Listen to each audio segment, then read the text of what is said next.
Loria menatap langit malam dengan ketakutan, berbisik bahwa ia akan segera dibunuh. Alon memperhatikan Loria yang mengungkapkan bagaimana ia sebagai anak Duk Altia selama ini dilindungi. Namun, kini Duk Altia terserang penyakit kronis mengubah segalanya. Di bawah langit malam yang pekat, Loria mengakui bahwa saudari-saudarinya kini mengincarnya, menandai pertarungan keras untuk bertahan hidup. Alon menyadari Loria tidak pernah ada di game aslinya karena sudah mati sejak awal. Loria memohon padanya, Alon meminta bantuannya dengan kekuatan yang dimilikinya. Dengan raut terkejut dan sakit hati, Loria mendengar penolakan dingin dan membalas bahwa permintaannya bukan tanpa imbalan. Loria menawarkan setengah kekayaan keluarga Altia sebagai imbalan bantuan, namun Alon berbalik pergi menyatakan sudah cukup dan pamit. Alon merenung tentang sulitnya kehidupannya sendiri dan keengganannya mencari masalah baru meski ia tergoda untuk memanfaatkan anggota Demen dengan kemampuan khusus. Loria tertinggal sendiri di balkon. Loria termenung dengan tatapan sedih, sementara Alon terlihat tercekik bergumul dalam pikirannya. Alon berdiri di ambang pintu berbalik ke arah Loria, mengucapkan bahwa hal baik akan terjadi padanya. Alon berharap Loria akan bertemu dengan sekutu yang baik sambil melangkah pergi dari aula. Sosok berkerudung gelap merenung setelah mendengar bahwa Alta telah mengunjungi Great Moon, memutuskan untuk memberitahu Red Moon tentang kejadian baik yang menantinya. Sosok berkerudung menolak gagasan untuk memberitahu Red Moon lebih jauh, menjelaskan bahwa jika informasi itu benar, wanita itu adalah satu-satunya yang tidak memiliki hubungan dengan Avalon. Loria berdiri sendiri menunduk dalam kesunyian yang pilu. Para sosok berkerudung melanjutkan pembicaraan mereka menyimpulkan bahwa wanita itu bukan target Radan dan ini akan mempermudah rencana mereka. Menurut perintah Red Moon, fokus mereka adalah mematikan jalur informasi dan segera menangani anggota keluarga Altias lainnya. Alon memikirkan bagaimana insiden Avalon tidak akan pernah menyentuh wanita itu. Alon merasa sekelilingnya kosong, bertanya-tanya apakah ia memiliki pelindung. Sebelum memanggil permisi kepada seorang wanita elegan yang berdiri di dekatnya. Alon terkejut disapa, bertanya-tanya apakah ia akhirnya bisa mendekat pada bangsawan dan menjawab dengan ramah, "Ya, halo." Alon menyadari bahwa lagi-lagi ia berhadapan dengan orang mencurigakan. Kali ini dari sebuah famili yang sudah setengah hancur. Kalia tersenyum misterius di balik kipasnya. Alon menduga bahwa orang yang mengajaknya bicara duluan ini bukanlah bangsawan normal. Alon menyapa Nona Zenonia. Kalia terkejut menanyakan apakah Alon mengenali dirinya. Alon menjawab dengan tenang bahwa tentu saja ia mengenal Kalia yang memang cukup terkenal. 3 tokoh jahat utama kerajaan Asteria diperkenalkan. Keluarga Altia di utara dan keluarga Palatio di timur. Dan di barat berkuasa orang-orang menyimpang Zenonia. Kalia, putri sulung dari Kon Zenonia, tersenyum sinis menanyakan apakah ia benar-benar terkenal. Jika Palatio adalah geng, maka Zenonia adalah sindikat korporat yang lebih teratur dipimpin oleh Kalia yang duduk berkuasa di singgasananya. Alon dalam pikirannya yang cemas menyadari ia hanya butuh beberapa koneksi bangsawan untuk hidup dengan tenang. Alon meski dalam hati ingin menjauhi mereka, memuji Kalia dengan mengatakan itu karena kecantikannya. Kalia tersenyum senang, berterima kasih atas pujian itu. Kalia tersenyum licik, mengusulkan agar mereka berbincang lebih lama. Alon terlihat waspada, berpikir bahwa banyak mata yang mengawasi mereka, dan dalam hati memohon untuk bisa pergi dengan tenang. Kalia tersenyum penuh arti, membenarkan bahwa Alon persis seperti yang dikatakan rumor. Kalia, putri sulung dari Kon Zenonia, tersenyum misterius dan mengucapkan semoga mereka akan bertemu kembali.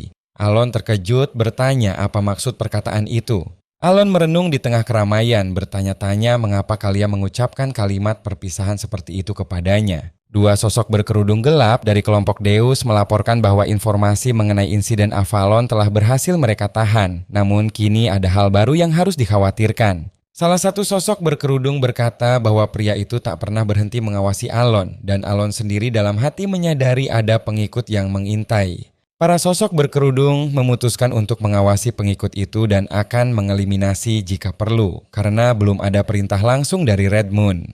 Suara misterius bertanya pada Alon apakah kali ini ia benar-benar yakin, sementara lanskap menunjukkan pemandangan cerah dengan struktur bulat aneh di kejauhan. Evan bertanya-tanya apakah lembah gelap di hadapan mereka adalah tempat yang selama ini mereka cari. Evan mengeluh bahwa meskipun masih siang, lembah itu tampak seperti malam. Alon dengan tekad bulat menyatakan bahwa akhirnya ia menemukan tujuan utamanya. Evan mengungkapkan kesedihannya jika kali ini pun gagal, namun Alon yakin bahwa tempat ini adalah yang tepat.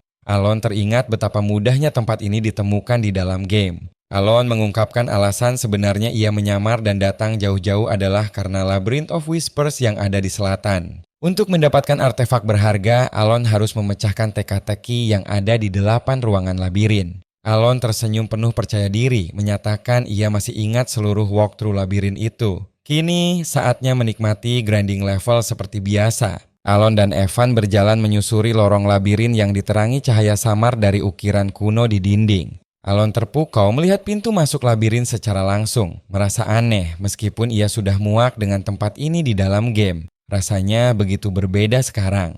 Evan berpikir aneh, seperti seseorang membuat lembah ini sendirian. Evan bertanya bagaimana Alon bisa tahu tempat seperti ini, dan Alon dengan santai menjawab ia dulu sering datang ke sini. Evan terkejut mendengar Alon mengaku sering datang ke tempat berbahaya seperti itu.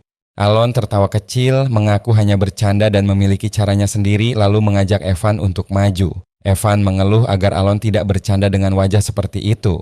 Mengaum mengerikan, makhluk gelap menyerang mereka. Alon tenang di tengah kekacauan, berkata sepertinya mereka akan mendapatkan jawaban mereka di sini. Makhluk itu terus menyerang, darah berceceran di sekitarnya. Sementara Alon berdiri diam tanpa ekspresi, Evan berada di sisinya. Evan dalam hati bertanya-tanya bagaimana tuannya bisa sesantai itu.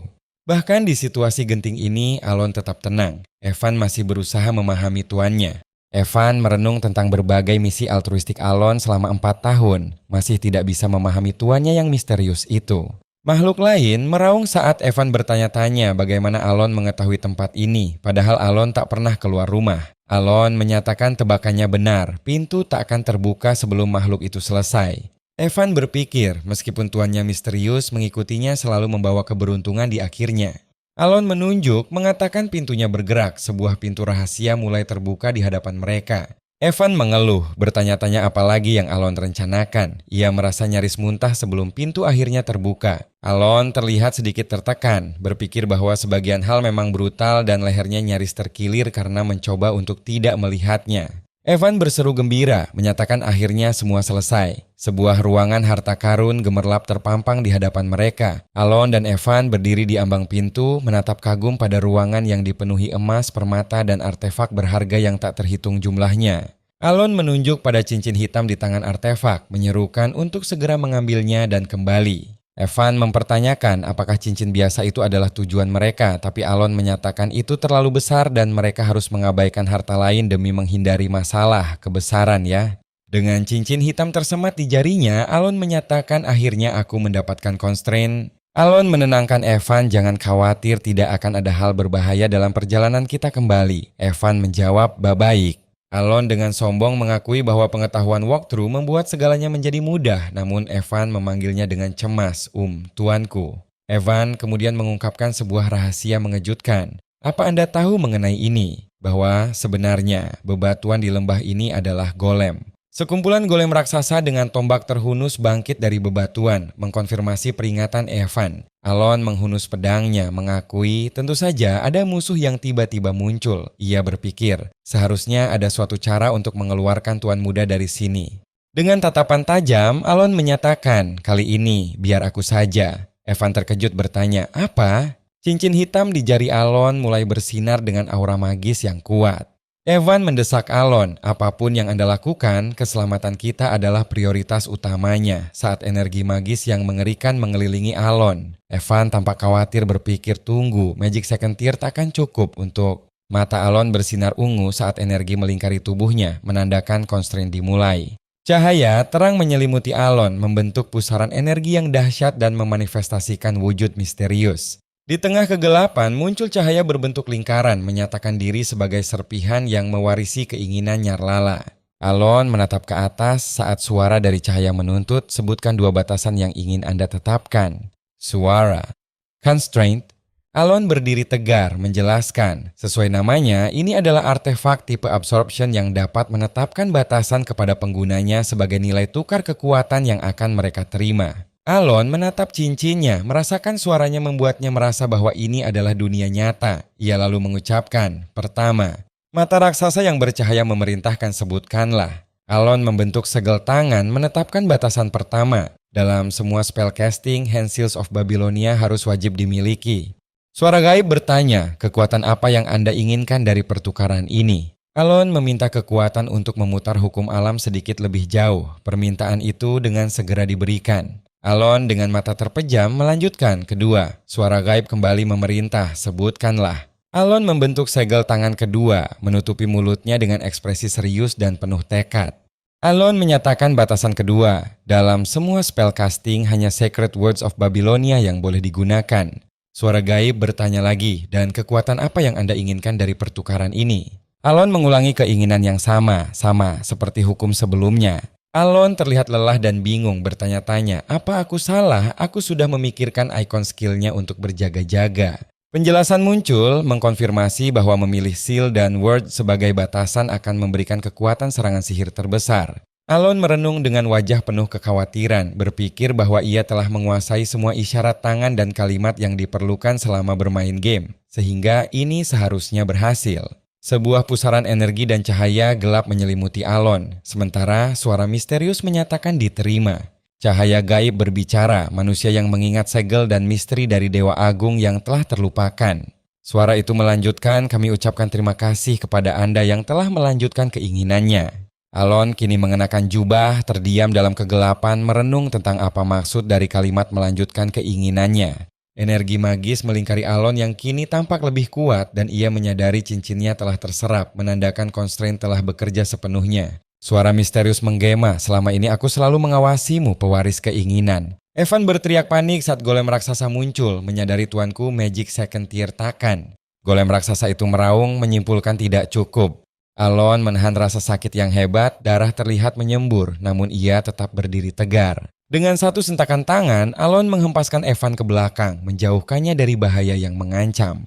Alon dengan wajah pucat mengamati bola petir bercahaya di tangannya yang tetap samar meski ia telah mengerahkan seluruh mananya. Alon merenung pahit, tak peduli seberapa keras aku berlatih, batasku hanya sampai sini. Di tengah gempuran golem, Alon bersiap berpikir karena itulah waktunya untuk menguji kekuatan constraint ini. Alon dikelilingi oleh golem yang bangkit mengangkat tangannya yang diselimuti energi magis biru terang.